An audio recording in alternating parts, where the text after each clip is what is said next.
All right, YouTube. I've been following UK politics for some time. The politics of Great Britain, watching, our American C-SPAN does cover some of their legislative sessions, some of the speeches that their prime minister makes, and so forth. And of course, we just had a debate between Farage and Clegg, who are the leaders of UKIP, the UK Independence Party, and the Liberal Democrats over there in the UK. They had this debate on various issues so people could make their own decisions sort of going into the election. Apparently, the leaders of the other parties didn't want any part of it. I can understand why after having watched this. Um, I think that there may be some sort of disconnect between the politicians, sort of the political elite over there, and the average people on the streets. A significant one. And I've talked to people in Britain, and they basically say the same thing. They say politicians are corrupt. They are over here also. So that's, nothing bad about the British. Politicians are like that anywhere.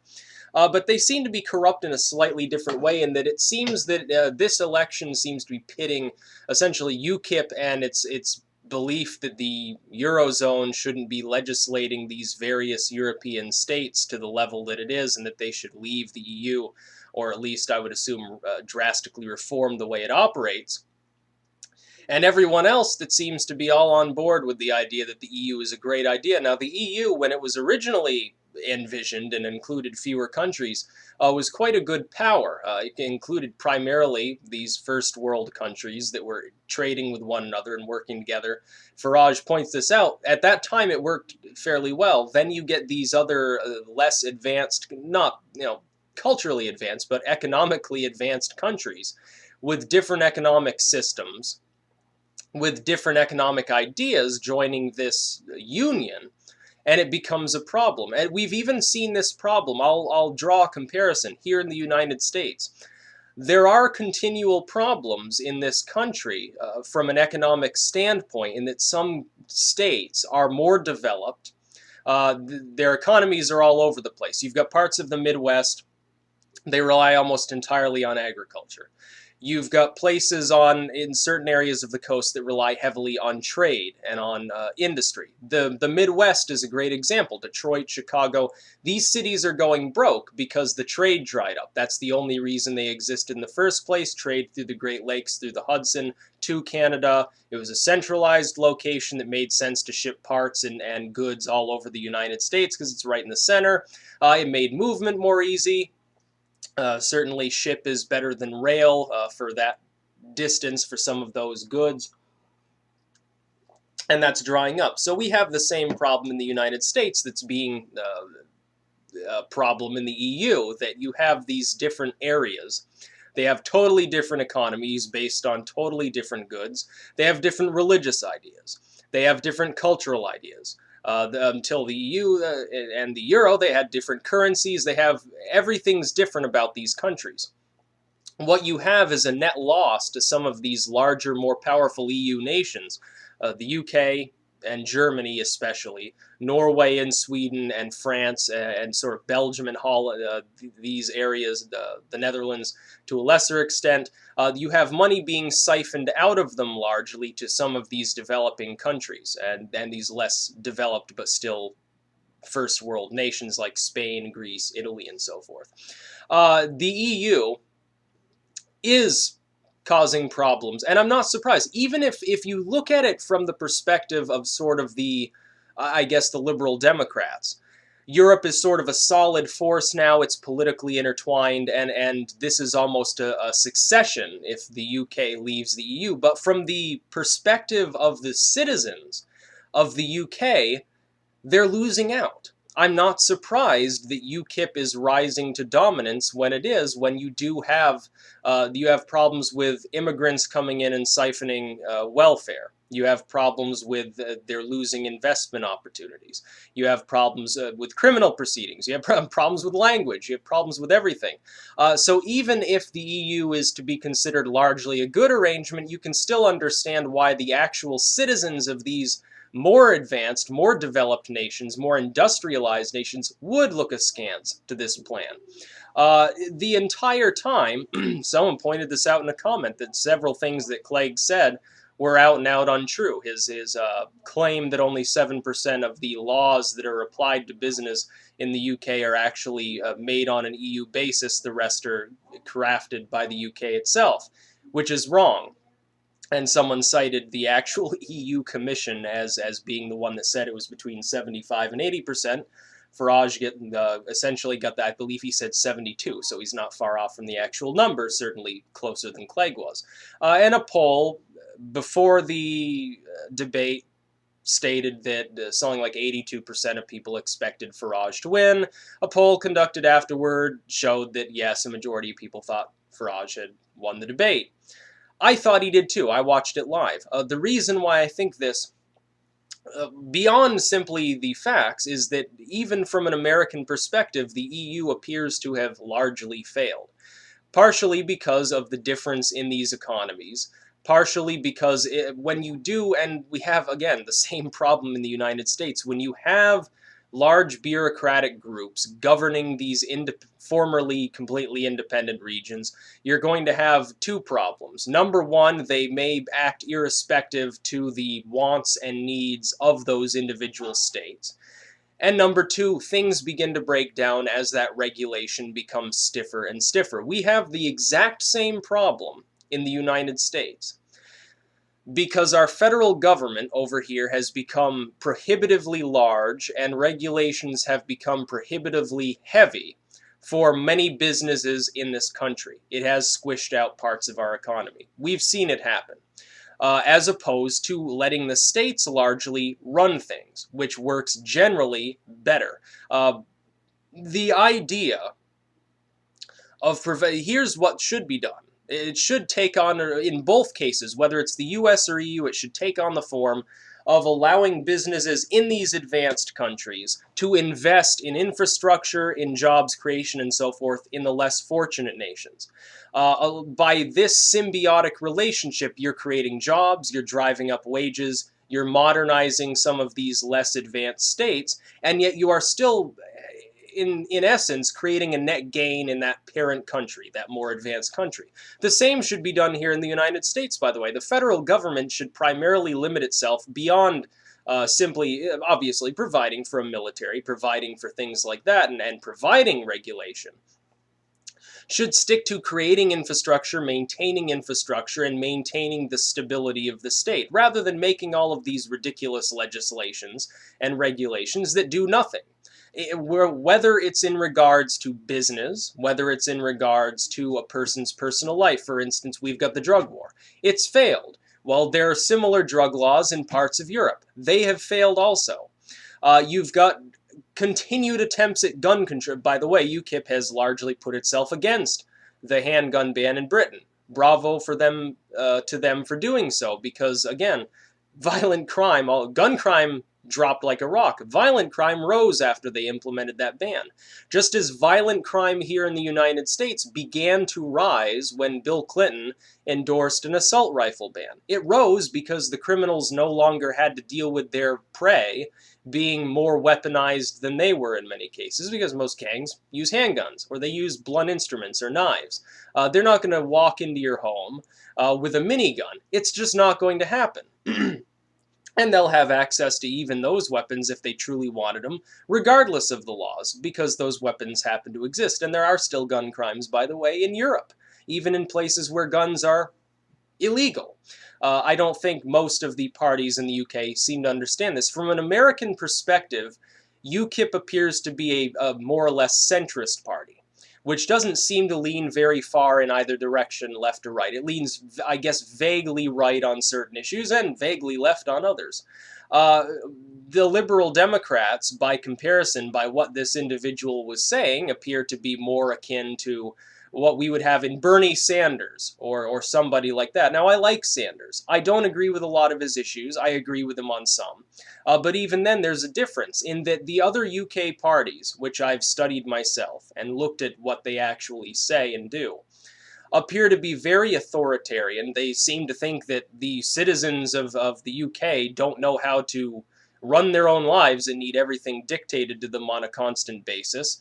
And they lean far left on business proceedings. Well, would you look at what happened in Italy and Greece and Spain and in other Venezuela is another good example. You have these leftist economies that take a hard interventionist line, do not let private business run its own errands, and they falter and they get into debt. The United States has a similar problem right now, not because we have gone far left like some of the righties in this country believe, well, Obama's a communist or Obama's a Marxist or something. He's not. He's not actually nearly as far left as they believe. In fact, he's further right than somebody like Hillary, which seems to be who's gearing up for another run. But we suffer with that same problem because successive administrations have increased that regulation. Bush, who was apparently right-leaning, did the same thing and beefed up the military and beefed up this spending program and beefed up the surveillance apparatus, and we keep spending more and more money. We put people to work that do not create any jobs other than their own, that do not put money back into the private sector, that don't put money back into the coffers of taxation, that certainly aren't putting it back into the pockets of the little guy, and they simply absorb more and more money. The problem with the EU is the same as the problem with what we've done here in the US with our federal government, and what has happened in Venezuela, and what happened in Spain, and what happened in all of these other countries. What has happened is you have simply created a government which is too prohibitively large and powerful and concerned with more and more regulation for private businesses to be able to prop up a tax base. When that happens, you collapse. The UK should leave the EU. Or, conversely to that, if the UK were to work with some of these other more advanced nations, the Germans, the Norwegians, the French, that are starting to move a little bit more to the right themselves and abandon this same socialist ideology that's hurting their economies. The Germans, by the way, are the furthest right of that particular group, that echelon. If they were to work together, they might be able to reform the EU, and they might be able to reform the way in which it works in such a way that it would allow these smaller and less powerful nations continue to advance while not siphoning large amounts off of the larger nations, and they might be able to work through it. But because of the cultural differences, that would probably be difficult to do. What they should do is dismantle the EU and create something else. It's a lot more simple. Simply get rid of the EU and all associated regulation. That burns all of those regulations and papers and so forth, and rules and laws and regulations, and create a new system. A new system for a new Europe that does respect these individual states and which structures them around a more capitalist ideology rather than simply siphoning money towards bureaucrats. Because again, that's the same problem we're having here. We've got so many agencies and so many little yes men running around, and so many little agents that are not actually producing anything, that they are just a burden to the economy. The NSA, the IRS largely functions in the same capacity.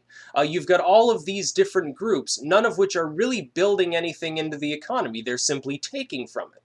So then you have them going out and consuming, and yes, they're still going to buy a cheeseburger, they're still going to buy their pizza and their clothes and so forth. Most of that's being made in China. What we haven't done is build up a productive base here in the United States any more than the EU has. The EU does have lots of manufacturing jobs, as we do in the United States, but guess what? They're going to go elsewhere. They're going to go to where it's cheaper and less regulated.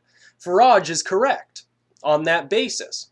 And to think that the person he was debating with is one of the more sensible, more rational people in British politics. Imagine if he had been sitting aside from somebody from the Green Party. Somebody that's even further out in space and has no clue what's going on. When I see this, I say, I can understand why debates get heated in their parliament. I can understand why the British people probably have less respect for their government than even we do and constantly crack jokes about it.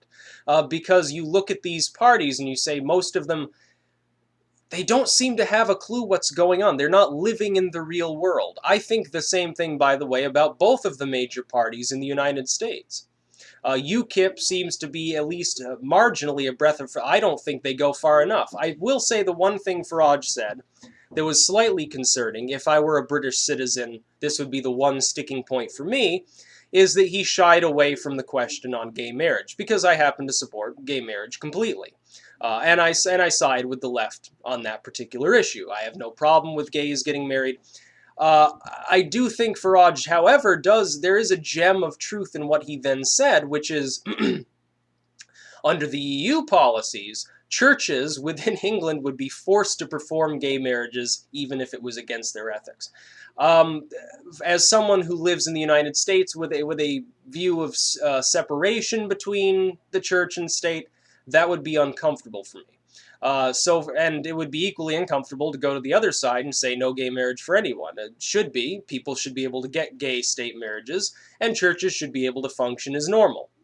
That's my personal belief. I think it's a common sense, a rational belief. I don't think you necessarily need a church marriage. And certainly there are Christian churches that do perform gay marriages and have no problem doing that. And let these people go to churches where they'll be accepted. Anymore, if there was a church that claimed that eating meat was anti-spiritual, and you wanted to have a feast at your wedding that involved a large amount of meat, you probably wouldn't go to that church. It's essentially the same thing.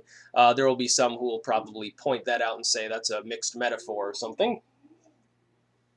But Farage obviously won this debate. He was more well-spoken. He was more precise and succinct. He actually had his figures straight, which I didn't know that it was 75% of their business-related laws are actually coming from an enclave of power that's outside of their own sovereign state. To somebody in the United States, that seems rather strange. Until, again, drawing another comparison, you understand that a lot of our laws from the federal level, a lot of our laws related to business also are at the federal level. They're not at the state level. States can essentially be regarded as similar, although not the same, as the European states, whereas the EU is to the United States sort of the federal arrangement. The problem being, the way in which Europe was structured already had nation and state, or province as it would more properly be, and therefore you've simply added another layer of potential corruption, not necessarily, but potential corruption, potential bureaucratic hand-wringing, potential insolvency as the result of various regulations that are passed. You have added an additional layer of potentially bad legislation that can harm business and which can harm these states' sovereignty. But the people of the UK, I think, would probably be better off with UKIP, probably be better off leaving the EU, because even from over here on this side of the pond, it is fairly clear there are large issues with the EU that don't seem to have been solved, despite the fact that they've existed for a number of years. It's not clear that any of these other parties really have solutions to this, other than the very real possibility through UKIP again that they would leave the EU entirely, at least until it is reformed or repealed and replaced in such a way that it's actually economically feasible. I think it's possible to do that. It would require a great deal of effort and cooperation, something which European states have a difficulty doing, just as our own states over here have an equal amount of difficulty doing. It's going to be hard to get someone from Oklahoma to agree with someone from Connecticut. It's just the way it is. These people, I think, in Europe would be better off. They can trade, and they can compromise, and they can cooperate, and they can move around in the way that they currently do, but without all of the bureaucracy, because bureaucracy, above all else, will stifle a nation. Look to Rome, and you can see very similar things happening to what you see in not just the Western world, not just the US and EU, but also, to some extent, in Russia and its allies like Venezuela. Even in China now, they're having this problem with strangulating their own businesses. In the other direction, you have states which are so laissez-faire, and there's no regulation, and they exploit all their resources and collapse. The same can be done on the other side. You can be too regulated, and it can crush an economy. I think Farage won this debate. It would be interesting if UKIP became the large party in the UK. I think it would be beneficial for the British. And I can just imagine there will probably be people now who will attack me for saying this, and number one, because I'm not in the UK, so what do you know about it, you stupid American? Go eat your cheeseburger. Number two, that because I do that, I must be homophobic and racist, or some combination thereof, none of which is actually true, but I can foresee it coming. Peace out.